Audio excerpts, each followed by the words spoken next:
going on? Welcome back to the channel. And if you're new, my name is LJ and you're watching NoClutch Garage. Right now I'm heading down to my buddy's place and he's actually going to show me around his Trackhawk. Now this video is a little bit different from what I usually do, and actually before we get into all of that, I just wanted to say that my vision for this channel is not to only include BMW content, but include content that I think would be interesting, and in this case pretty much featuring my friend's Trackhawk. He's got a Trackhawk, I think it's full bolt-on, doesn't have the 85 tune on it yet. I have actually been meaning to review a Trackhawk because I absolutely love those Jeeps. I am often presented with a question, if I ever got an SUV, what SUV would I get? And most of the time my answer is I would get a Trackhawk. And I would get it over anything BMW makes pretty much, except for the X3M, which has the S58 engine in it. And I would be very curious to see how that would stack up against the Trackhawk. But yeah, I would definitely have to go with a Trackhawk as far as SUVs go. Now when it comes to Trackhawks, I'm actually pretty well versed in them. I have a friend that's a really good friend of mine and he has one. And we've often gone out, to dinner or anything like that. And he has driven his Trackhawk and it's a blast. That being said, I've never been on a modified Trackhawk and I'm very curious to see how it feels because I already know how fast that Trackhawk is. Now we're gonna get to experience it. Being that it is an SUV, it is quite heavy. It weighs around 5,300 pounds, but all of that is mitigated by the huge engine that's under that hood. It's a 6.2 liter V8 and it's supercharged, so it produces around 707 horsepower to the crank. At least that's what Jeep claims, but there's absolutely no doubt that the SUV is fast. What's actually really funny is that one of the reasons I became very popular very quickly is I decided to race a Trackhawk. My car ended up beating it. Now that was when I had only a stage 2 tune and a downpipe, and my car, I've never had trouble driving my car properly, and when that happened, I feel like that's when my name became a little bit more recognized. What's funny is that we had already talked about making a video together of us racing, and obviously I can't do that right now because my car is currently at the shop, but I think getting a first-hand experience of it will be just as fun, to be honest. And who knows, maybe we'll come back and revisit this and make a video of us comparing each other's vehicles. Alright guys, this is it. Look at this thing. This thing is so pretty. I'm kind of a sucker for black cars and black vehicles, period. So I really like it.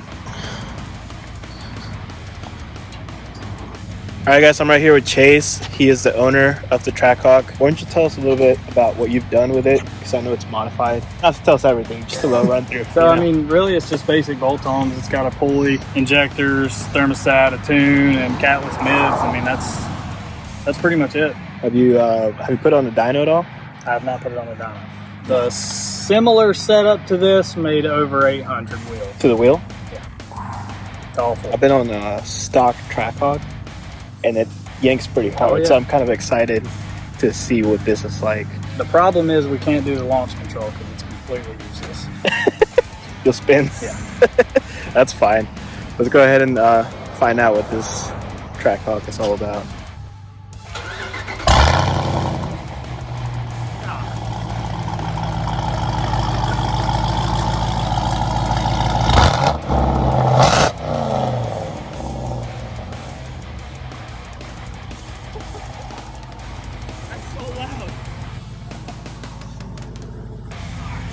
Alright, so now we're in the Trackhawk. Feels good. I mean, it's the only problem that I have with it is that it's loud. Like, loud? I like loud, yeah. But after a long drive, it gets annoying. Is it the drone? Yeah. But is that because you deleted the muffler? And it wasn't that bad when I deleted the muffler. When I did the catless mids, that was bad. Yeah. I mean, we're 65 right now, and it's, it's not pretty noisy. It's not terrible, but turn the music up and good to go. I mean, you heard, like when I revved it a minute ago, that was only like $3,000. Yeah, I mean it's these engines sound like NASCAR engines or something like that. I'm really curious to see what it's going to sound like when I cut the other muffler up, or when I do the rest of the exhaust. There's a company out there called, actually I don't know what they're called, but they have a muffler called Neighbor Haters. Neighbor Haters? Neighbor Haters. And it's pretty much just a straight through muffler. It's almost like a loudmouth 1. Yeah. Like an SLP loudmouth 1, but it has like almost like a baffle in it. So it's pretty interesting. See, for me, I'm more of like the sleeper Yeah. kind of deal, you know? Well, it works for you here, the BMW. I mean, I guess it would work in this thing too, but Yeah, I mean, people see supercharged right beside it, and they're like, oh, that's a Trackhawk. yeah. But, I get it all the time. The people like, is that one of those SRTs or something like that? Or what'd you do to this thing? Why does it sound like that? People ask me all the time if it's a diesel. that would be dope. Yeah. 1,500 foot-pounds of torque. So is there like a story behind this Trackhawk? Like, I know like some cars have like a story behind them. Actually, yeah. So before this, I had a C6 Corvette that was straight piped and cammed and nitrous and all that good stuff. That was my race car at the time. And I also had a Dodge Ram Rebel. And my Rebel was my daily, and my C6 I just took the car shows and the drag strip and stuff like that. My wife at the time wanted kind of like a family vehicle, and I was like, man, I don't want to be driving around like, regular ass SUV or something like that. Right. So, and I didn't want to really give up my truck, so we came to a compromise, and I told her, if we get an SUV, it needs to be either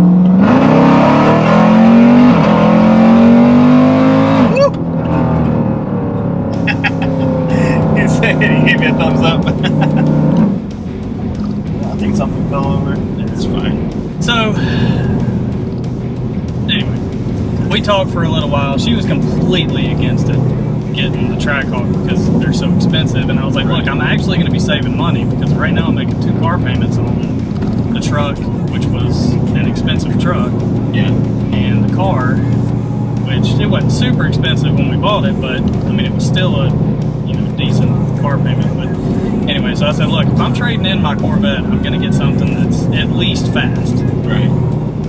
So we compromised, ended up getting this. It was either this or the SRT, and I was like, for $10,000 more, I mean, you might as well just Get the big boy. get the 300 more horsepower, Yeah. So I did, and I'm glad that I did, because this thing, when I first bought it, I fell in love with it. It's fantastic. She didn't ever want me to do anything, but we ended up getting a divorce anyway, so it's all good. I feel like people put these SUVs up on not on a pedestal, but they're like highly regarded, you know? Yeah. That's a Trackhawk. Nobody will ever say that about my car. It's just a freaking whatever. But Just a Trackhawks, BMW. yeah, just a BMW. But Trackhawks, I mean, I remember when they were about to come out, or they announced them. It's like you're basically taking the Hellcat engine and sticking it in the Jeep, and everybody thought that was nuts. We weren't slowing down fast enough. For the record, we were nowhere near that car. No, we were not.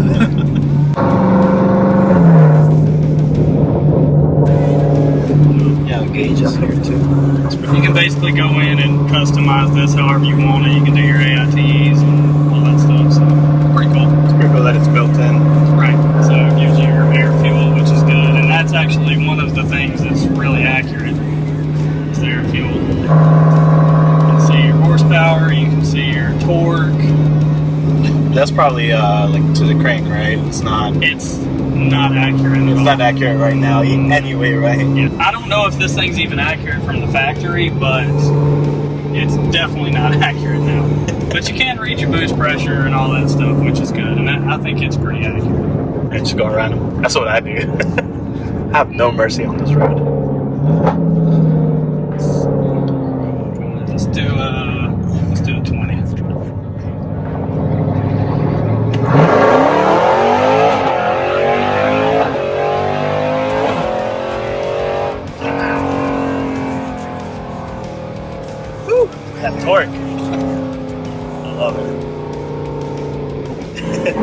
your face. Every single time. I was talking to what's his name? Adam, guy with the gray GT500. Yeah, Adam. I was talking to him yesterday, and he was like, "Man, you and Jamie need to race." And I was like, "Yeah, I've been wanting to race him. We never really get the opportunity to." Yeah. But Well, we hadn't officially like really met each other either. right. I think the only time I ever saw you was at one meet, and that was very briefly. Yeah. I don't know. I want to watch that back on your phone because I think it literally pegged all that. Really? Yeah. I've never watched that with the mods that's on now. Yeah. I'm curious to see. Have you pushed this like pretty hard around corners and stuff? Yeah, that's what we did yesterday. We went up the mountain and it does okay. It's not. It's a big SUV at the end of the day, right? It's an SUV, so that's really the main problem. Almost lost it one time, but Really? yeah. Actually, though, this thing handles better in corners than my C6 did. I mean, I had a base model C6. It's but probably the all-wheel drive, though. yeah, it's all-wheel drive. It's got good traction, Right. and I mean, it's got huge Brembo brakes on it, so it's like Stops if you on a need to dime. stop, Yeah. you can stop. Let's try it. See if it'll do it. Being custom mode.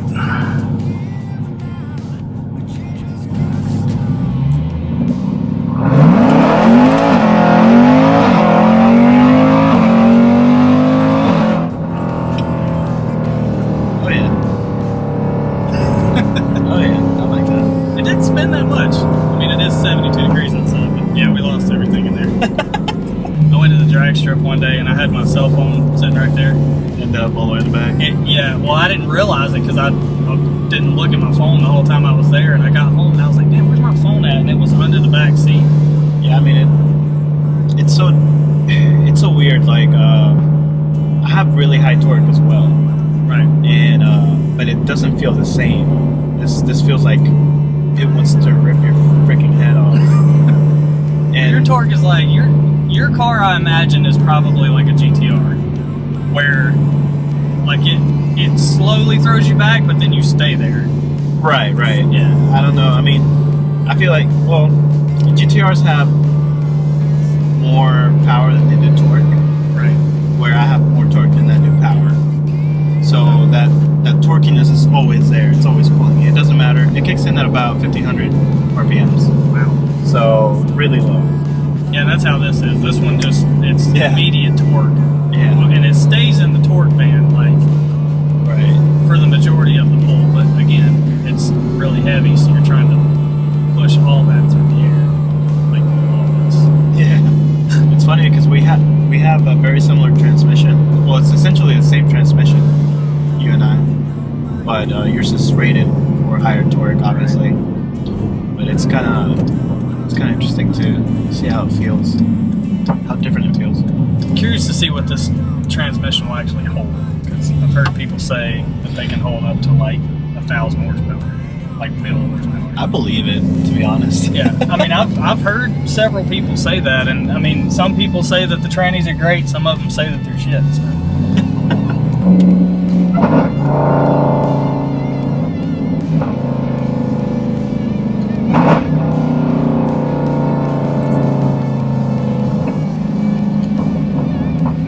It's not a cop. With the coronavirus, I don't trust any car. Dude, there was a Sonata earlier that had somebody pulled over. What? Yes.